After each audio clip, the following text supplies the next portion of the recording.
promovimin e rrjetit të grave barazino vendimare. Unë jam në studio në këtë momente me 2 anëtarë të këtij rrjeti, zonjën Mimoza Hajdar Mataj, mirëmëngjes, mirë se erdhët, dhe zonjën Violeta Sinoneri, mirëmëngjes, mirë se erdhët. Atëherë do doja tani me zonjën Mimoza. Kur është krijuar ky rrjet? Në fakt ç'është ky rrjet i grave barazino vendimare apo? Po, pikërisht. Mbas një programi të zgjeruar intensiv me iniciativën e NDI-t për të trajnuar gra nga fushat të ndryshme si nga media, shoqëria civile dhe gra aktive në politikë, në gjithë spektrin politik, në të gjitha forcat politike, në tetor të vitit 2008 është regjistruar rrjeti grave barazino vendimare dhe siç e lançuat edhe ju para 2 ditësh u bë edhe promovimi, do më thoni, i rrjetit me gjithë 2 projektet që tashmë janë fituar me ndihmën e ambasadës amerikane dhe të UNIFEM-it, si Gjera, si ti përshëndes fort për këtë suport që po na japin në këtë kohë si rrjet grash. Pra si ky rrjet grash barazino vendimare i krijuar si mix grash, do të themi, mund ta quaj si një koalicion, është ngjan më shumë si një koalicion, pra nuk kemi të një force politike apo të një organizate të ndryshme. Në thelb është si një rrjet jo qeveritar, jo fitimtues dhe jo fetar në koncept. Qëllimet kryesore pra pjesëmarrja e shumë të grave nga të gjitha rrethet e Shqipërisë, nga të gjitha forcat politike, nga media dhe nga shoqëria civile, dëshira me suportin edhe të NDI-t, dëshira jone përbashkët bëri që ta shndronin pastaj atë projektin e NDI-t për trajnimin e këtyre grave, ta kthenim në këto momente në një rrjet barazino vendimare. Vetë emri do të thotë promovimi i sa më shumë grave në politikë, përfshirja e tyre në nivele të larta të vendimarrjes dhe jo vetëm kaq, edhe për të prekur çështje të tjera sociale që kanë të bëjnë me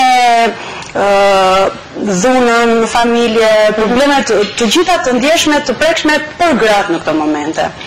Qëllimet kryesore të këtij rrjeti, thash, konsistojnë pikërisht në ndërgjegjësimin e të gjitha grave për të drejtat e tyre, që do të thotë, të ndikojmë fort për të zbutur pabarazin që do të jemi të sinqert ka ekzistuar deri tani. Edhe ekzistoi. Edhe do ekzistoj, po në qoftë se bashkojmë forcat, arrim ta zbusim paktën. Kjo është ideja. Ti ndërgjegjësojmë të gjithë për një barazi gjinore në familje, që nëse lulen e vogël, do më thënë, në familje, në shoqëri dhe në vendimarrje më mbrapa.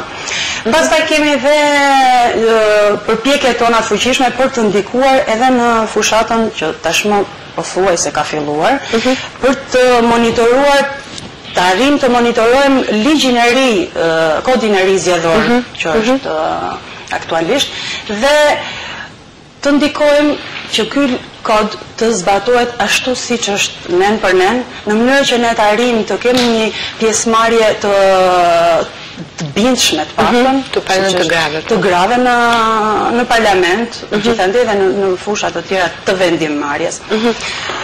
Pretendojmë ose kemi një qëllim që të merremi në këto momente njërë me lançimin edhe me promovimin e vlerave të grave, sidomos me ato që janë përzgjedhur ose do përzgjidhen si kandidate në fushatën lokale, në të gjitha forcat politike. Pra, për të bërë ato kandidate të rritim vlerat e tyre, do më thonë të merremi për t'i prezentuar. Të nxjerrim në pak, po t'i nxjerrim në pak dhe më mbrapa pastaj do merremi dhe me pjesën e grave votuese. Po natyrisht. Se shumë e rëndësishme edhe pjesa gratë votuese të ndërgjegjësohen. Çfarë do të për gratë? Të votojnë për gratë dhe të votojnë për ato çështje që janë shumë të ndjeshme deri tani edhe për to.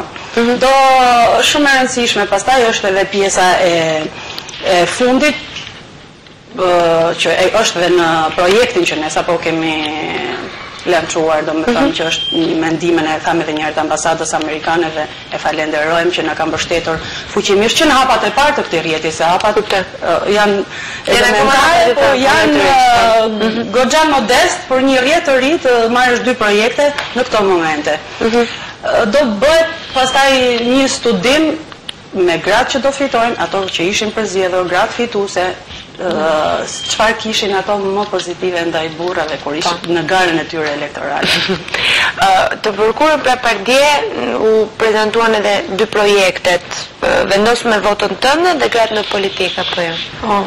Unë do ndalesha pak tek NDI, të Instituti Demokratik, që është një nga promotorët e këtyre projekteve dhe të krijimit të këtij rrjeti, sepse me investime dhe me projektet e tyre dhe mbështetjen patjetër të fuqishme të ambasadës amerikane, ato luajnë një rol në asistimin e zhvillimit të infrastrukturës politike në Shqipëri dhe jo vetëm në Shqipëri, si dhe të rritjes niveleve dhe kapaciteteve të grave më aktive në politikë, për të ndërgjegjësuar dhe për të ngritur nivelin e tyre, që ato të kandidojnë në zgjedhjet elektorale, që ato të jenë prezent në politikë bërje, që ato të jenë prezent në të gjitha proceset e zhvillimit të shoqërisë shqiptare, dhe për të arritur deri aty të ndërgjegjësojmë që gratë të votojnë për gratë, dhe qëllimi kryesor është jo vetëm të rritet niveli i tyre, por të ndërgjegjësojmë gratë e qytetit dhe të zonave rurale që ato të shkojnë në votime dhe të justifikojnë votën e tyre për një grua. Në këtë kuadër do të falenderoja shumë zonjën Sasha Pajevic, që drejton këtë institut dhe stafin e saj të mrekullueshëm, natyrisht ambasadën amerikane që kanë mbështetur në të dyja projektet, dhe pse jo jemi me shpresë për akoma, edhe mbërm zoti ambasador me shembuj që dha takimet e grave, na dha një mesazh që ambasada amerikane është e pranishme, që të monitoroj dhe të shikoj zbatimin jo vetëm të ligjit për barazinë gjinore, por edhe të kodit zgjedhor, duke qenë edhe një nga pikësynimet e projektit tonë, që ky kod të monitorohet me qëllim që të shkojnë sa më shumë gra, që të balancohet pjesëmarrja në parlament midis burrave dhe grave, jo për të diskriminuar burrat, por për të nxjerrë në par vlerat e grave. Projekti fillon tani në prill dhe përfundon në tetor, do të shtrihet në disa qaqe, sepse tashmë rrjeti me 2 fazat e projektit është pothuajse i përfaqësuar nga gra në të gjithë Shqipërinë.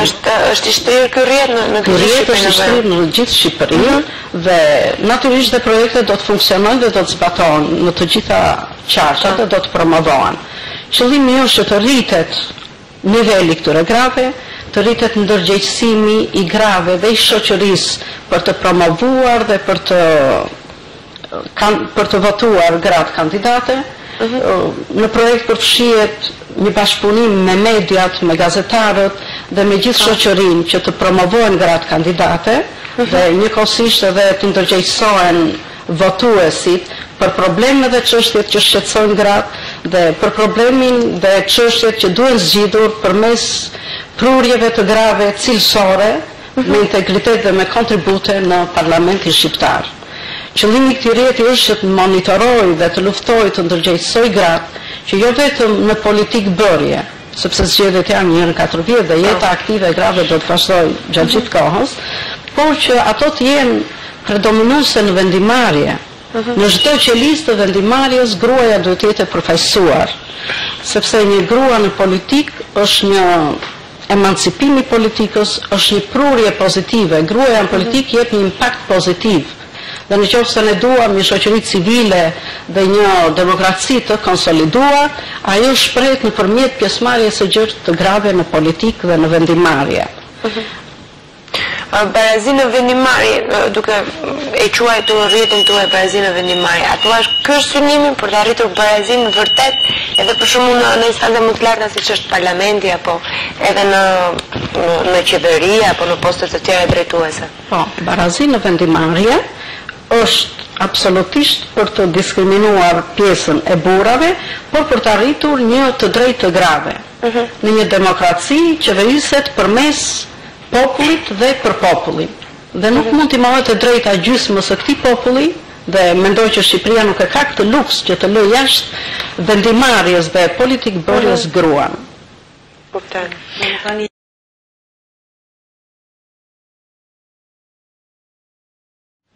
Kuptoj. Një idea